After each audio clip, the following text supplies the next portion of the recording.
ahead and turn around for me. Put your hands behind your back. Can you just please let me go, because let you go? I have a school that's starting out, and I haven't done any other crime in the past. Turn around and put your hands behind your back. It's like, please. One of the questions I was asked most after the second investigation was, why aren't these guys being arrested once they left? And I felt that we had some responsibility to at least examine a way where police could do a parallel investigation and these guys would face the criminal justice system once we got finished talking to them. We're talking about guys that brought everything from lubricant to condoms to alcohol to food, sex toys. You know, these guys were prepared to fulfill their fantasy. Instead, once they walked out, they were cuffed, taken away, interrogated, and prosecuted. What's your home address? Do you have anything illegal on you? No. Do you have any drugs or anything like that? When's the last time you used speed? I used it like 2 months ago, sir. Is it 2 months ago usually means 2 days or 2 hours? I am on probation for it. What are you on probation for? For possession in July, and that's the last time I used it. It's been a few months. For possession of meth? Yes. Yeah, I did use an hour ago. Yeah. No, I'm not trying to get rid of it, sir. I really am not. Which pocket? Oh, look at that. I know it's only because I have to sign up for a class. I hadn't used it since I had gotten in trouble with it back in July. You'll receive a date when you bail. They'll tell you when to appear in court. What's your screen name? Daniel, the little line on the bottom. If I was gonna have sex with her, I would have brought condoms. Okay.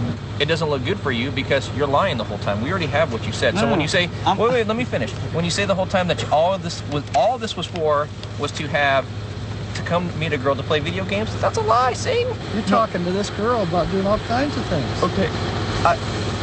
I'm doing it out of a fantasy, not out of.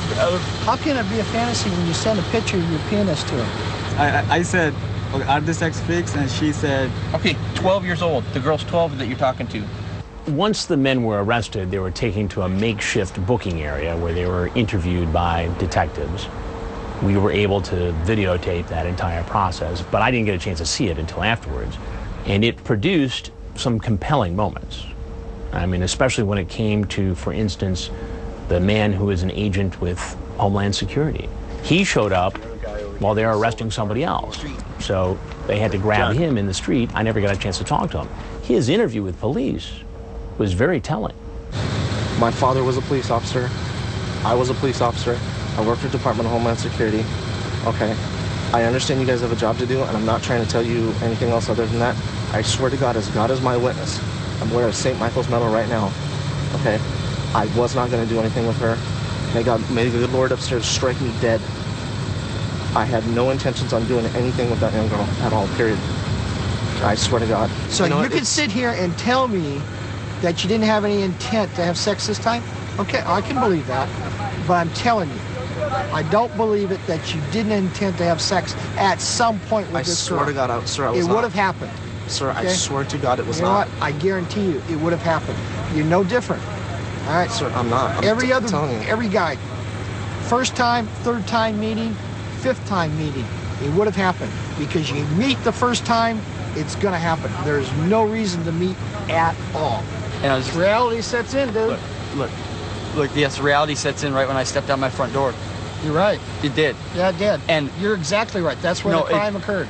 No. The minute you stepped out your front door, and you were headed toward having to meet with a 13-year-old girl to have sex with. That's where the crime occurred. Whatever I said, you had a conversation, right? That's no problem. You have it, right? Okay, I have it, but here's the thing, Singh, is that when it comes to the district attorney's office and what they're going to do to you, okay, listen to me.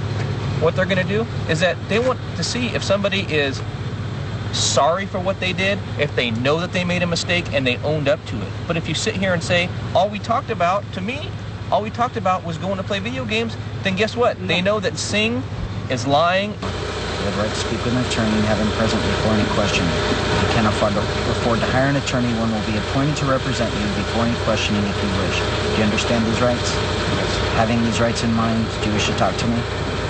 Okay. Just days after Bapst was confronted and arrested, we find out he's back teaching at the high school where he worked.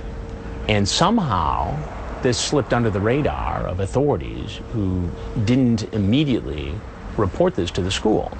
Ultimately, it was reported to the school and he was suspended, but he taught just days after his arrest, like nothing was going on. Which one? Right there, second row, right there. Just walk in, have a seat right there. Put him in the front one. First row. Have a seat. Over 3 days, 51 men showed up at our house in Riverside County, California. At one point, there was so much activity at the house, the sheriff's department actually runs out of manpower.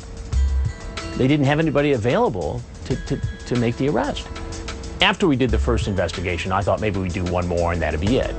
But given how many men showed up, I started to think that we could probably do this in any town in America, and we'd always get guys showing up. And I figured there was a lot more work to be done out there, and that we'd be conducting future investigations.